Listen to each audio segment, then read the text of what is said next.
లోక్సభలో కార్యకలాపాలు ప్రశాంతంగా కొనసాగాయి. ప్రశ్నోత్తరాల సమయం అనంతరం వాతావరణ మార్పులపై రూల్ 193 కింద చర్చ జరిగింది.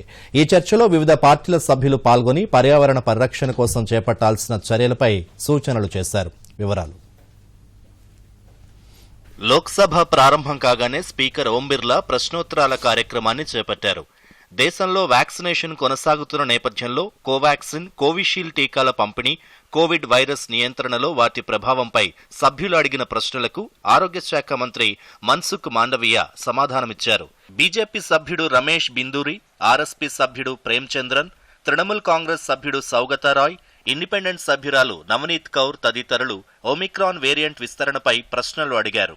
देश भर में भरपूर मात्रा में दी जाने वाली कोवैक्सीन और कोविशील्ड कोविड-19 के नए प्रारूप ओमिक्रॉन में कितनी असरदार है? Sir, India started vaccination on 16 January 2021. So far, 6 vaccine has already been administered in India.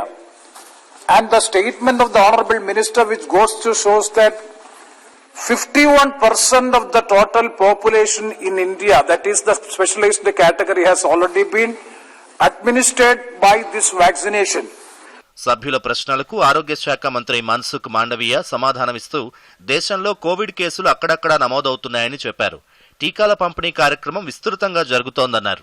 और सारी जगह में दुनिया में सभी जगह पे वैक्सीन उसके पर कितनी इफेक्टिव है, कोवैक्सीन हो या कोविशील्ड हो या फाइजर की वैक्सीन हो, कितनी है इफेक्टिव, उसके पर उसका वायरस को लेबोरेटरी में डेवलप करके स्टडी हो रहा है और इस स्टडी के आधार पर तय किया जाएगा कि कौन सी वैक्सीन कितनी इफेक्टेड है.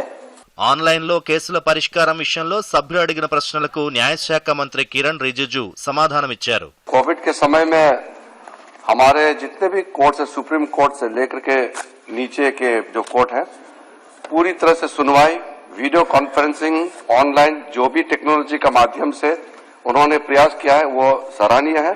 मैं उसको बहुत अप्रिशिएट करता हूं. हमारे डिपार्टमेंट ऑफ जस्टिस की ओर से भी बहुत प्रयास किया गया है कि हम किसी तरह से हम जो सुप्रीम कोर्ट में ई कमेटी बने हुए हैं, सुप्रीम कोर्ट के सीनियर जज के नेतृत्व में ई कमेटी बने हैं, उसके साथ हमारा डिपार्टमेंट ऑफ जस्टिस बहुत क्लोजली मिलकर काम कर रहे हैं.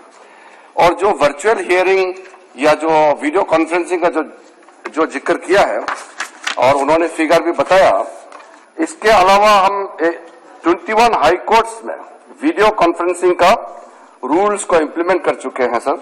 28 हाई कोर्ट्स और 22 डिस्ट्रिक्ट कोर्ट्स में वीडियो कॉन्फ्रेंसिंग को अडॉप्ट किया गया है.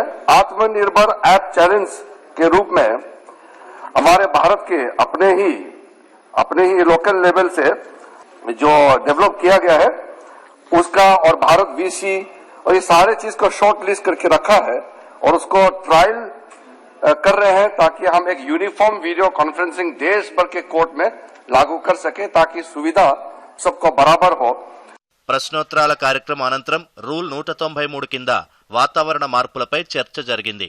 ఈ చర్చలో వివిధ పార్టీల సభ్యులు ప్రసంగించారు. माननीय सभापति जी, पर्यावरण संरक्षण एक वैश्विक चुनौती है.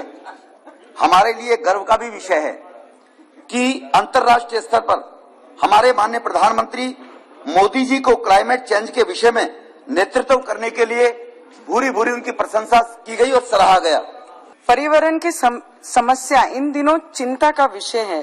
पोल्यूशन में हो रही बढ़ावत और ओजोन लेयर के कम होने से वर्ल्ड में एनवायरनमेंट को लेकर सभी देश चिंता है. ये मानव जीवन के लिए बहुत बड़ा खतरा है. Sir, climate change is a phenomena which refers to a change of climate which is attributed directly or indirectly in human activities that alters the composition of global phenomena. Sir, according to me, climate change is due to the global warming and it is having a direct link to the development process in the country. Sir, the concept of development has to be changed. The mindset regarding the development has to be changed. How to change? Sir, the concept of development should be that meet the needs of the present without compromising the ability of future generation to meet their own needs. Bureau Report, Doordarshan News.